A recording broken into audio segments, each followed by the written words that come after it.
ಈ ವಿಷಯ ತಿಳಿದಿದ್ದರೂ ಆ ರಾವಣ ವಿವೇಕಿಯಾಗದೆ ದುಡುಕಿ ಕೆಟ್ಟ. ಪಾಪ, ಅವನೇನು ಮಾಡುತ್ತಾನೆ? ಅವನು ಸೇರಿದಂತೆ ಅನೇಕ ರಾಕ್ಷಸರು ಶ್ರೀರಾಮನಿಂದ ಹತರಾಗಬೇಕೆಂದು ವಿಧಿ ಸಂಕಲ್ಪವಿತ್ತಲ್ಲ. ಹೌದು ಗುರುಗಳೇ, ಅದರಿಂದಲೇ ರಾಮ ತನ್ನ ವನವಾಸದ ಅವಧಿಯಲ್ಲಿ ಅನೇಕ ರಾಕ್ಷಸರನ್ನು ಸಂಹಾರ ಮಾಡಿದ. ಋಷಿಮುನಿಗಳಿಗೆ ಅವರಿಂದ ಆಗುತ್ತಿದ್ದ ಕಾಟವನ್ನು ತಪ್ಪಿಸಿದ. ಹೌದು, ಶ್ರೀರಾಮ ದಂಡಕಾರಣ್ಯ ಪ್ರವೇಶ ಮಾಡಿದ್ದು ರಾಕ್ಷಸ ಸಂಹಾರದ ಉದ್ದೇಶದಿಂದಲೇ ಎನ್ನಬಹುದು. ರಾವಣನ ಸೋದರಿ ಶೂರ್ಪನಖಿ ರಾಮ ಲಕ್ಷ್ಮಣರ ಬಳಿಗೆ ಬಂದು ರಾಕ್ಷಸ ಸಂಹಾರಕ್ಕೆ ನಾಂದಿ ಹಾಡಿದಳು. ಹೌದು, ಶೂರ್ಪನಖಿಯ ರಾಕ್ಷಸ ಬುದ್ಧಿಯೇ ಅನೇಕ ರಾಕ್ಷಸರ ಮರಣಕ್ಕೆ ಕಾರಣವಾಯಿತು.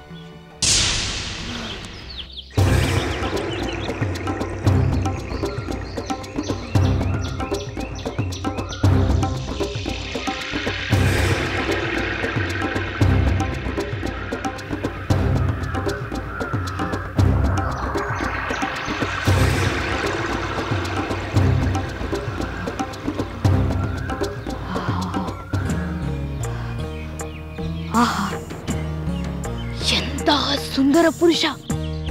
ಯಕ್ಷ ಗಂಧರ್ವ ಕಿನ್ನರ ಕಿಂಪುರುಷರಲ್ಲಿ ಇವನಷ್ಟು ಮನೋಹರವಾಗಿರುವವನನ್ನು ನಾನು ಎಲ್ಲೂ ಕಂಡಿಲ್ಲ. ನಾನು ನನ್ನ ಯಕ್ಷ ಪತಿಯನ್ನು ಕಳೆದುಕೊಂಡ ನಂತರ ಆಸೆ ಪಡುತ್ತಿರುವ ಪುರುಷ ಇವನೊಬ್ಬನೇ. ಇವನು ನನ್ನ ಪತಿಯಾಗಬೇಕು. ಇವನು ನನ್ನ ಪತಿಯಾಗುವುದಾದರೆ ನನ್ನ ಪುತ್ರನ ಮರಣಕ್ಕೆ ಇವರು ಕಾರಣರೆಂಬ ಕ್ರೋಧವನ್ನು ನಾನು ಮರೆತು ಬಿಡುತ್ತೇನೆ. ಆದರೆ ಇವನಿಗಾಗಲೇ ಮದುವೆಯಾಗಿರುವಂತಿದೆ. ಅವಳೇ ಇವನ ಪತ್ನಿ ಇರಬೇಕು. ಅವಳು ಅವನ ಮೇಲೆ ಎಷ್ಟು ಪ್ರೇಮವನ್ನು ತೋರಿಸುತ್ತಿದ್ದಾಳೆ. ಅಂತಹ ಸುಂದರವಾದ ಪುರುಷನ ಮೇಲೆ ಯಾರೂ ತಾನೇ ಪ್ರೇಮವನ್ನು ತೋರಿಸುವುದಿಲ್ಲ.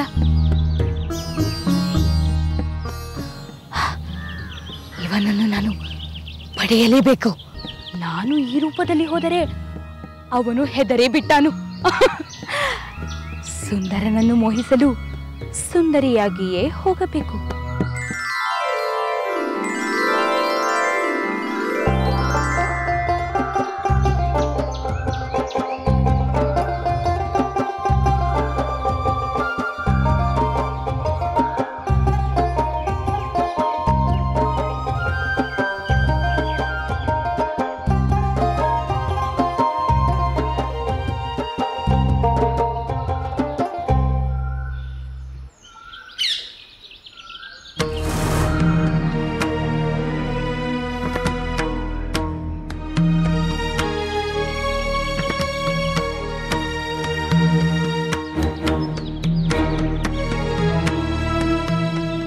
ಯಾರು ನೀನು?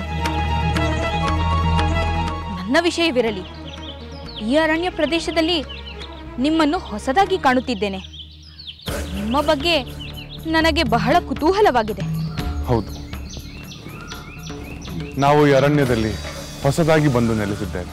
ಸುಂದರಾಂಗ, ನಾರಮೊಡಿಯುಟ್ಟು ಜಟಾಧಾರಿಯಾಗಿರುವ ನೀನು ಧನುರ್ಬಾಣಗಳನ್ನು ಹೊಂದಿರುವೆ. ಜೊತೆಯಲ್ಲಿ ನಿನ್ನ ಪತ್ನಿಯೂ ಇದ್ದಾಳೆ. ರಾಕ್ಷಸರ ವಾಸಸ್ಥಾನವಾದ ಈ ಅರಣ್ಯ ಪ್ರದೇಶಕ್ಕೆ ನೀನು ಏಕೆ ಬಂದಿರುವೆ? ಎಲ್ಲಿಂದ ಬಂದಿರುವೆ?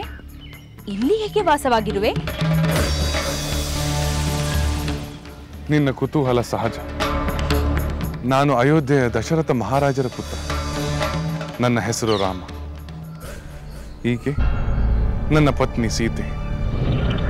ಪಿತೃವಾಕ್ಯ ಪರಿಪಾಲನೆಗಾಗಿ 14 ವರ್ಷಗಳ ಕಾಲ ವನವಾಸ ಮಾಡಲು ನಾನು ಈ ಅರಣ್ಯಕ್ಕೆ ನನ್ನ ಸತಿ ಹಾಗೂ ಸೋದರ ಲಕ್ಷ್ಮಣನೊಂದಿಗೆ ಬಂದಿದ್ದೇನೆ.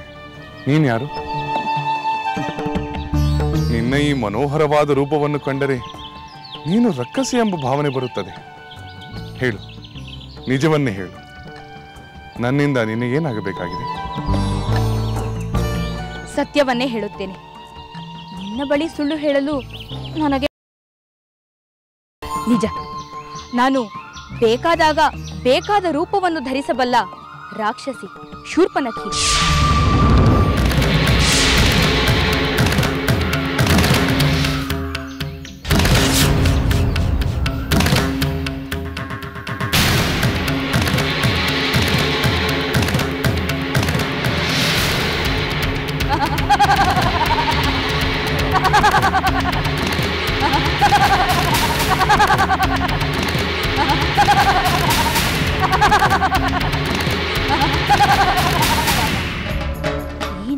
ಸುಂದರವಾದ ರೂಪಕ್ಕೆ ನಾನು ಮೋಹಿತಳಾಗಿದ್ದೇನೆ.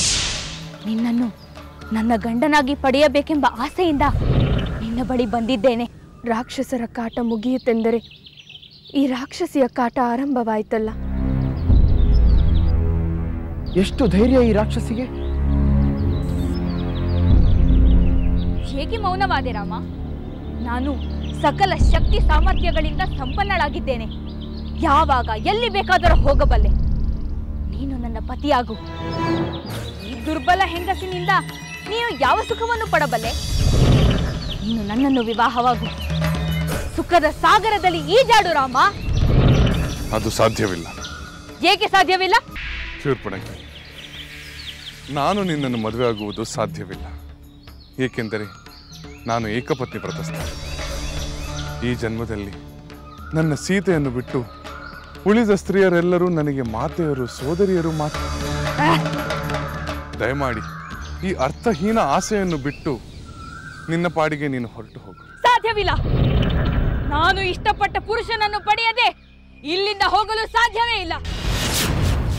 ಈ ನಿನ್ನ ಹೆಂಡತಿಯನ್ನು ಕೊಂದರೆ ನೀನು ನನ್ನೊಡನೆ ಏಕಪತ್ನಿ ವ್ರತಸ್ಥನಾಗಿಯೇ ಇರಬಹುದು. ಶೂರ್ಪಣಖಿ, ನನಗೂ ಒಬ್ಬ ಪತಿ ಇದ್ದ. ಅವನನ್ನು ನನ್ನ ಸೋದರನೇ ಕೊಂದು ಹಾಕಿದ. ನಿನ್ನ ಹೆಂಡತಿಯನ್ನು ನಾನು ಕೊಲ್ಲುತ್ತೇನೆ.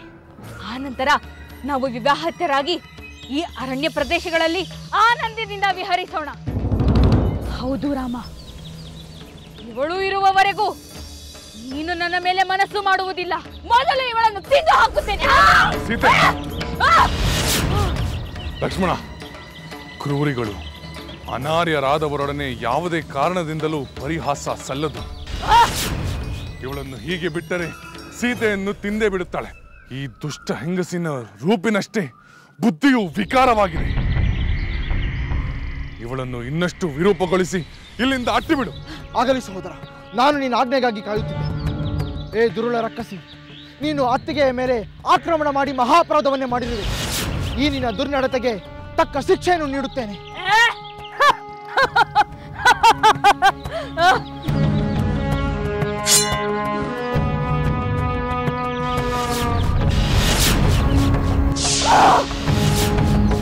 ಸ್ವಾಮಿ,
ಲಕ್ಷ್ಮಣ ಶೂರ್ಪನಖಿಯ ಕಿವಿ ಮೂಗುಗಳನ್ನು ಕತ್ತರಿಸಿದ.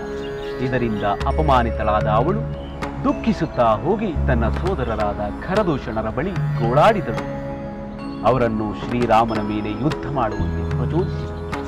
ಹೌದು, ಅದರಂತೆ ಖರದೂಷಣರು ತಮ್ಮ 14,000 ರಾಕ್ಷಸ ಸೈನ್ಯದೊಂದಿಗೆ ಶ್ರೀರಾಮನ ಮೇಲೆ ಯುದ್ಧಕ್ಕೆ ಬಂದರು. ರಾಮ ಸೀತೆಯನ್ನು ಲಕ್ಷ್ಮಣನ ರಕ್ಷಣೆಯಲ್ಲಿ ಇರಿಸಿ ಏಕಾಂಗಿಯಾಗಿ ಖರದೂಷಣರ ಅಪಾರವಾದ ಸೈನ್ಯದೊಡನೆ ಯುದ್ಧ ಮಾಡಿದ.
ಏಕೆ ದೂಷಣ?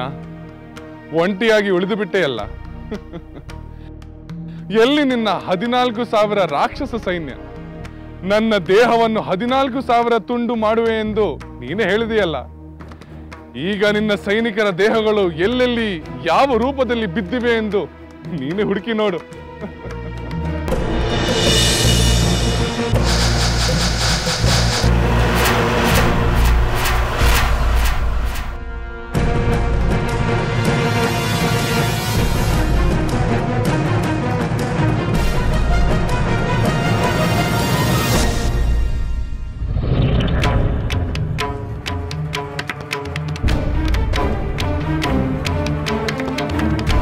ಲಕ್ಷ್ಮಣ, ನಾನು ನನ್ನ ಸ್ವಾಮಿಯನ್ನು ಈಗಲೇ ನೋಡಬೇಕು. ನನ್ನನ್ನು ಕರೆದುಕೊಂಡು ಹೋಗು. ಸಾವಧಾನ ಅತ್ತಿಗೆ, ಸಾವಧಾನ. ಏಕೆ ಲಕ್ಷ್ಮಣ? ಯುದ್ಧ ಮುಗಿಯಿತಲ್ಲ? ಸದ್ಯಕ್ಕೆ ಮುಗಿದಿದೆ. ಆದರೆ ಆ ದುಷ್ಟ ದೂಷಣನ ಸಹೋದರ ಕರಣೆಂಬ ಇನ್ನೊಬ್ಬ ರಾಕ್ಷಸನಿದ್ದಾನೆ. ದೂಷಣನ ಸೋಲಿನ ಸುದ್ದಿ ತಿಳಿದು ಅವನು ಯಾವ ಕ್ಷಣದಲ್ಲಿ ಬೇಕಾದರೂ ಬರಬಹುದು. ಅಲ್ಲಿಯವರೆಗೂ ನೀವು ಹೊರಗೆ ಬರುವುದು ಬೇಡ. ಹಾಗಾದರೆ ಆ ರಾಕ್ಷಸರ ಕಾಟ ಇನ್ನೂ ಮುಗಿದಿಲ್ಲವೇ? ಭಯಪಡುವ ಕಾರಣವಿಲ್ಲ ಮಾತೆ. 14,000ವಲ್ಲ, 14 ಕೋಟಿ ರಾಕ್ಷಸರು ಬಂದರೂ ನನ್ನ ಸಹೋದರ ಒಬ್ಬನೇ ನಿರಾಯಾಸವಾಗಿ ಅವರನ್ನೆಲ್ಲ ಧ್ವಂಸ ಮಾಡಬಲ್ಲ. ಅದರಲ್ಲಿ ಸಂದೇಹವೇ ಇಲ್ಲ. ಲಕ್ಷ್ಮಣ, ಈ ಹಾಳು ಯುದ್ಧದ ಗೊಂದಲ ಬೇಗ ಮುಗಿದರೆ ಸಾಕಾಗಿದೆ. ಮುಗಿಯುತ್ತದೆ ಮಾತೆ, ನೀವು ನಿರಾಳವಾಗಿರಿ. ನಾನು ಹೋಗಿ ನೋಡಿ ಬರುತ್ತೇನೆ.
ಲಂಕೆಯಲ್ಲಿನ ದುರುಳ ದರ್ಪವು ಸೀತೆ ಸಹನೆಗೆ ಸೋತಿತು.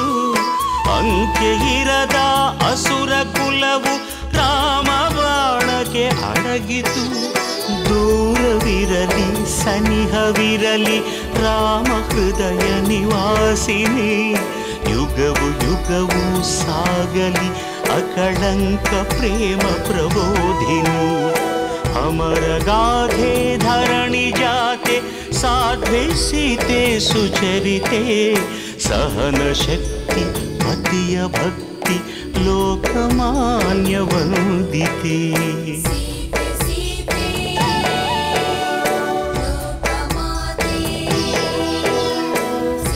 ರಾಮ ಹೃದಯ ನಿವಾಸಿನಿ ಅಕಳಂಕ ಪ್ರೇಮ ಪ್ರಬೋಧಿನಿ. ಸೀತೆ ಮಾತೆ